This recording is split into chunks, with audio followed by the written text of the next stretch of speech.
ارے یہ تو گھر کو سنبھالنا ہی نہیں جانتی, اس کے ماں باپ نے تو اسے کچھ سکھایا ہی نہیں ہے. ہاں, یہی میں نے عرض کیا. دیکھیے جتنا میں نے زندگی کا, انسانی رشتوں کا مطالعہ کیا, کہ اس میں سب سے بڑی چیز ہے میوچول انڈرسٹینڈنگ.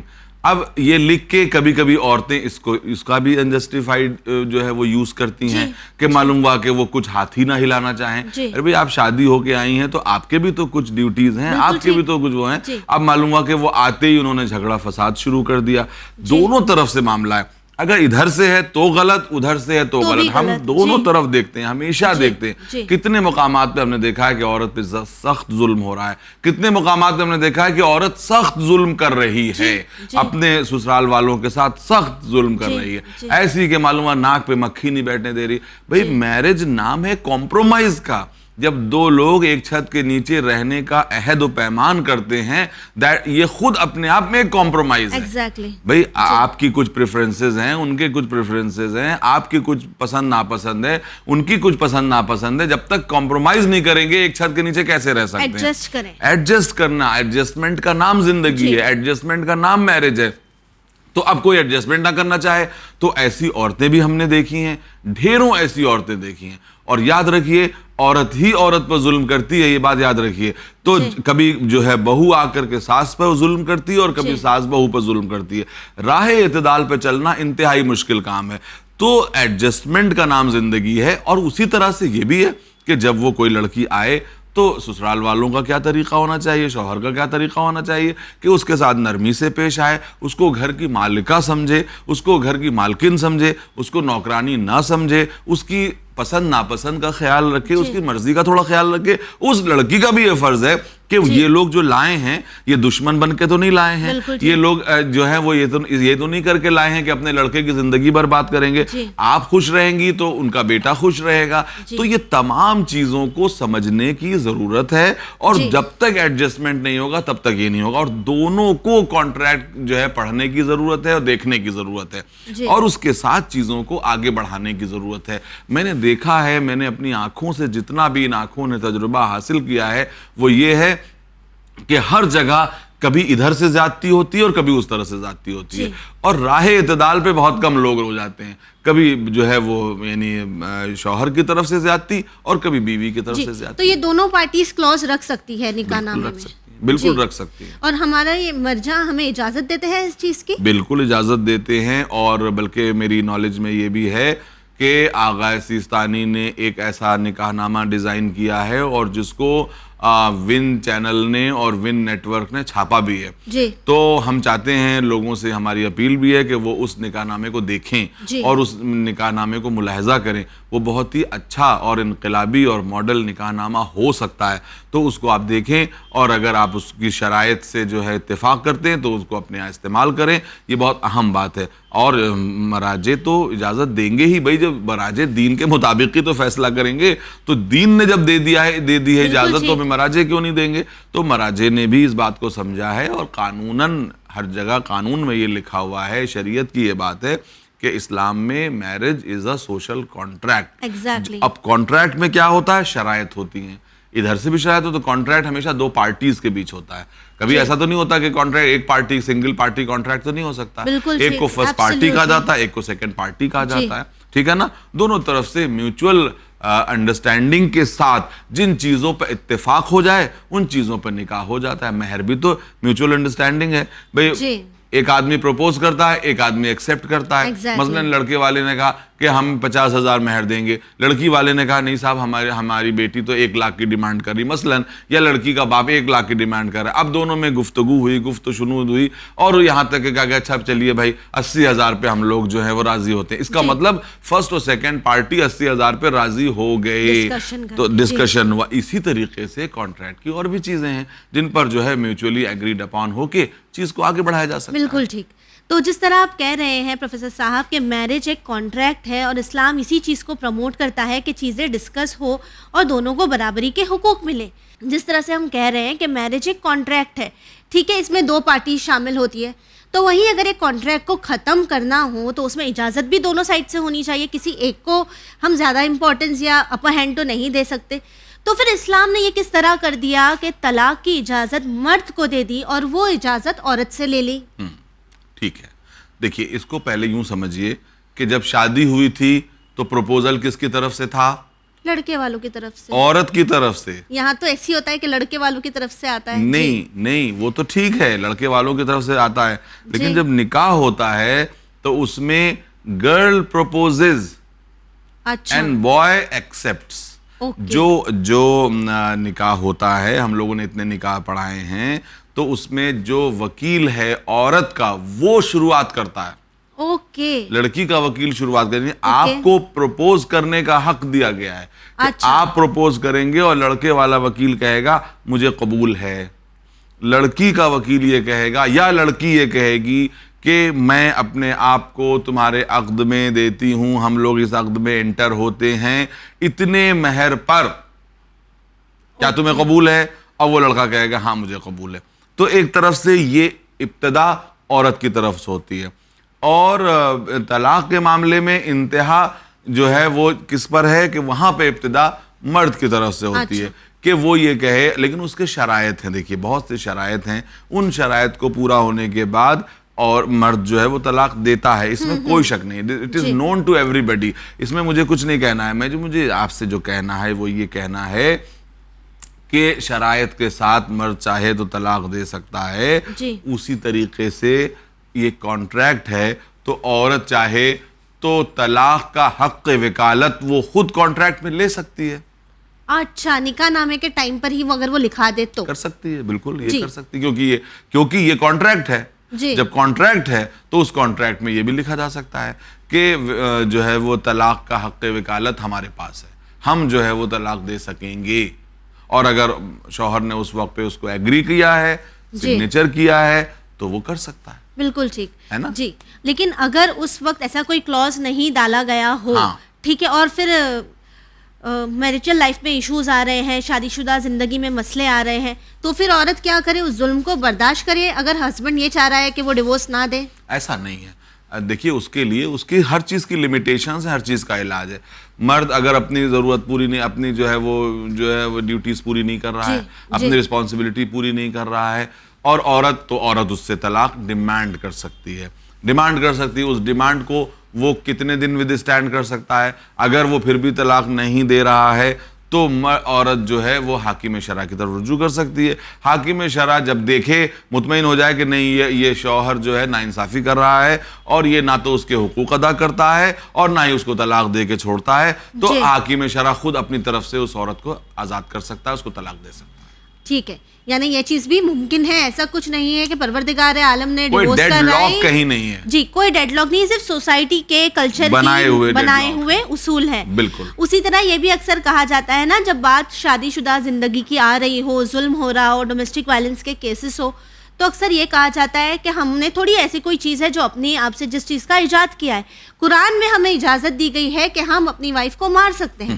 یہ کہتے ہیں کہ قرآن ڈومیسٹک وائلنس کو پروموٹ کر رہا ہے, اور حدیث کے ریفرنس بھی دیتے ہیں, آیتوں کے ریفرنس بھی دیتے ہیں. تو کیا قرآن مجید میں ایسی آیتیں ہیں جو ایک مرد کو, ایک شوہر کو اجازت دیتی ہیں کہ وہ اپنی وائف پر ہاتھ اٹھائے؟ دیکھیے یہ وہی والی بات ہے کہ ہر چیز آؤٹ آف دا کنٹیکسٹ. ایک آیت یقیناً ہے, ہم کوئی چیز ایسی نہیں کہتے کہ جو وضربوہن, یہی لفظ ہے جس کو سب سے زیادہ ایکسپلائٹ کیا گیا, وضربوہن. لیکن یہ وضربوہن کاہے کے لیے ہے, کس چیز کے لیے؟ کہ کھانے میں نمک زیادہ ہو گیا تو تم اسے مارو, یا جو ہے وہ تم نے گھر کی صفائی اچھی طرح سے نہیں کی ہے تو اس پہ تم اسے مارو, یا جو ہے وہ اس نے تمہارے کپڑے ٹھیک سے نہیں دھوئے ہیں تو تم اس پہ ہاتھ اٹھاؤ. نہیں, بلکہ یہاں پر صرف اور صرف ایک, یعنی احادیث میں, روایات میں اور آیت کے سیاق و سباق سے پتہ چلتا ہے کہ یہ اجازت, وضربوہن کی اجازت صرف عورت کے لیے بدچلنی کے الزام پر ثابت ہو جانے پر اس کو یہ اجازت دی. لیکن ایسا مطلب نہیں ہے کہ اس کا کہ اسے پیٹا جائے یا زد و کوب کیا جائے, بلکہ اس کے لیے تو بہت سے علماء نے بہت سی باتیں کہیں, حالانکہ وہ مجھے مضحکہ خیز لگتی ہیں کہ ٹوتھ پک سے اسے مارا جائے یا کس چیز سے, بلکہ یہ کہا گیا ہے کہ یہ جو اجازت دی گئی ہے بالکل پیور ٹیمپریری, اور وہ اتنی سخت گناہ کے لیے کہ شاید اس وجہ سے وہ سدھر سکے, کہ کہا گیا ہے کہ پہلے آپ اس سے الگ ہو جائیے, پھر اس کو توبہ کا موقع بھی دیجئے, اس کے باوجود وہ اس سے باز نہ آئے. تو اب آپ سمجھ لیجیے کہ بدچلنی کا الزام ایک عورت کے لیے کتنا سنگین ہے, اور اگر وہ اس پہ ثابت ہو جائے اس کیس میں اس چیز کی اجازت دی گئی ہے، لیکن یہ اجازت اس طرح کی نہیں ہے کہ پرپیچول ہر دن اس کے ساتھ یہ ظلم کیا جائے یا ایسا کیا جائے. یہ تو ایسا ہے کہ ایک ورڈ کو اتنا زیادہ توڑ مروڑ کے پیش کیا جائے کہ اس سے یہ ثابت ہو جائے کہ تم اپنے جو ہے وہ بیوی کو صبح سے شام تک مارتے ہی رہو. ایسا ہرگز نہیں ہے. یہ وَاضْرِبُوهُنَّ ہے، موجود ہے، لیکن یہ وَاضْرِبُوهُنَّ کا جو موقع و محل ہے وہ صرف وہی ہے کہ جس سے زیادہ سنگین کوئی جرم عورت کے پارٹ پہ ہو نہیں سکتا. یہ چیز کے لیے کہا گیا ہے. بالکل جی، اسے ہر چیز میں استعمال نہیں کیا جا سکتا، ہرگز نہیں کیا جا سکتا، ہرگز نہیں کیا جا سکتا، صرف بدچلنی کے الزام میں. بالکل ٹھیک. اس کے علاوہ اس آیت کا مس یوز نہیں کیا جا سکتا، ہرگز نہیں. تو وہیں اگر ہم اسلام کی نظر سے دیکھیں تو ہم یہ دیکھتے ہیں کہ اسلام جہاں ہر طرف عورت کو امپاور کرنے کی کوشش کر رہا ہے، وہیں اسلام نے پولیگیمی کی بھی اجازت دے دی ہے، 4 شادیوں کی بھی اجازت دے دی ہے. تو کیا آپ کو یہ نہیں لگتا کہ یہ عورت کے ایموشنل سینٹیمنٹس وغیرہ کو ہرٹ کرنے والی بات ہے کہ اس کا شوہر 4 شادیاں کرے؟ یا آج ہم اکثر یہ دیکھتے ہیں نا کہ لوگ اسلام پہ اس چیز کا بھی دعویٰ کرتے ہیں، سوال اٹھاتے ہیں، انگلی اٹھاتے ہیں کہ ارے ان کے مذہب میں تو 4 شادیاں بھی جائز ہے، یہ تو اتنے سارے رشتے ایک ساتھ رکھ سکتے ہیں. اس کے پیچھے بھی کوئی لاجک ہے؟ کون سا، میں آپ سے پوچھنا چاہتا ہوں، کون سا مذہب ہے جو پولیگیمی کی اجازت نہیں دیتا تھا؟ میں پاسٹ کی بات کر رہا ہوں. اچھا. اور پھر میں آپ کو یعنی دین کی بات بتاؤں گا آپ کو کہ پولیگیمی کیا ہے، پولیگیمی کا جو سگنیفیکنس ہے وہ کیا ہے، اور آج اس کی کیا شکل و صورت ہو سکتی ہے. جی. پولیگیمی اس وقت سے ہے، پولیگیمی اور پولی اینڈری بھی، یعنی پولی اینڈری کا مطلب ایک زوجہ کئی شوہر رکھے، اور پولیگیمی یہ ہے کہ ایک شوہر ایک مرد کئی زوجہ رکھے. یہ دونوں شکلیں شروع سے زمانے سے رائج رہی ہیں جی. ہر مذہب، ہر سویلائزیشن میں وداؤٹ اینی ایکسیپشن ایسا رہا ہے.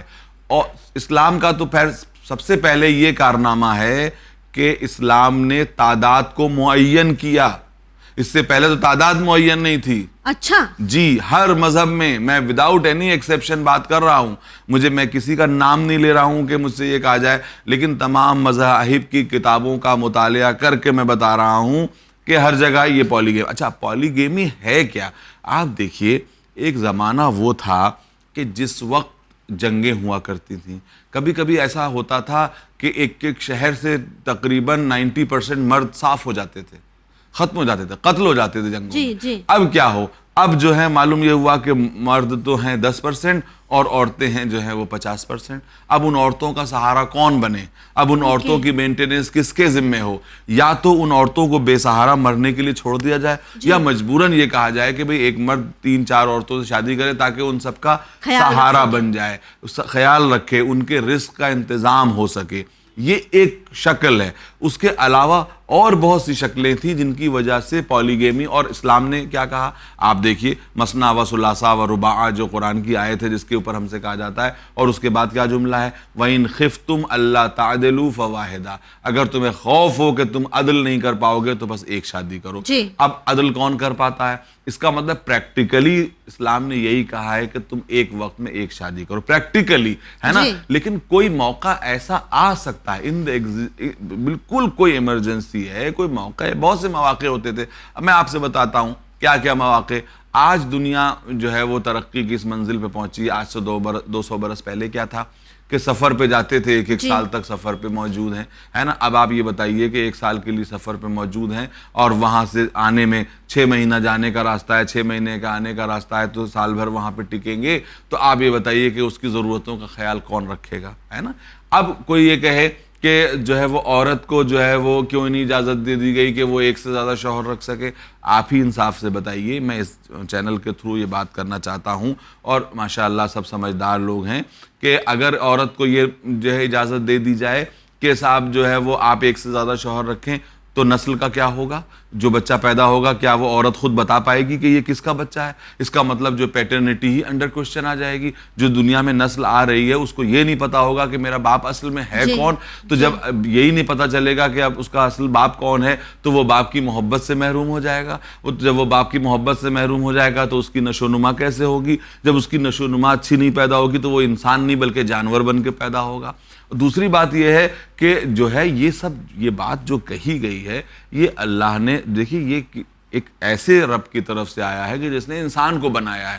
وہ یہ سمجھ رہا ہے کہ انسان کی ضرورت مرد کی ضرورت کیا ہے اور عورت کی ضرورت کیا ہے. تو سب سے بڑا کارنامہ اسلام کا یہ ہے کہ اسلام نے انسان کو مرد کو دائرے میں باندھا کہ 4 کے اوپر اس کا فل سٹاپ لگا دیا, 4 کے علاوہ 5واں نہیں ہو سکتا, اور اس میں یہ کہہ دیا کہ اگر تمہیں عدل نہ کرنے کا خوف ہو تو بس ایک تمہارے لیے تو یہاں سے عدل کی طرف کس چیز کا اشارہ ہے؟ عدل کی طرف یہ ہے کہ برابر کا سلوک ان کے ساتھ کیا جا سکے, برابر کا سلوک کیا جا سکے. اب اگر یہ ہو جائے کہ ایک کی طرف تمہارا میلان رجحان زیادہ ہے دوسری طرف نہیں ہے تو اس کے معنی ہے کہ تم ظلم کر رہے ہو, تم اس لائق نہیں ہو کہ تمہیں جو ہے پالیگیمی کی اجازت دی جا سکے. اور پریکٹیکلی دیکھا جائے تو آپ یہ بتائیے کہ رسول اسلام نے حضرت خدیجہ کے ساتھ شادی کی اور اس کے بعد 25 برس زندگی گزاری, 25 برس 27 برس روایات کے مطابق, تو رسول نے کون سی پالیگیمی کا وہ کیا؟ اب آپ یہ کہیں گے کہ رسول نے اس کے بعد جو ہے وہ کئی شادیاں کی.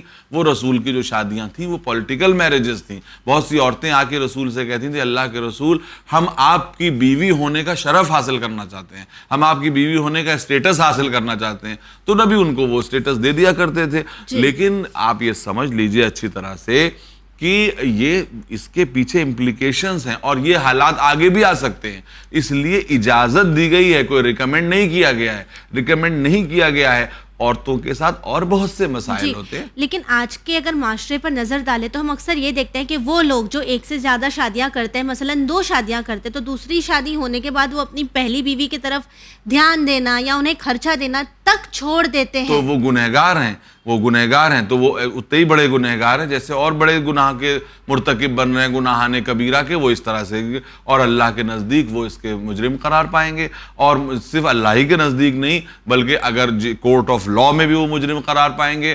کورٹ اگر عورت ان کے لیے قانونی چارہ جوئی کرتی ہے تو ان کو وہ تمام چیزیں دینی پڑیں گی, وہ کرنا پڑے گا, اور اس کے بعد ان کو سزا بھی ہو سکتی ہے.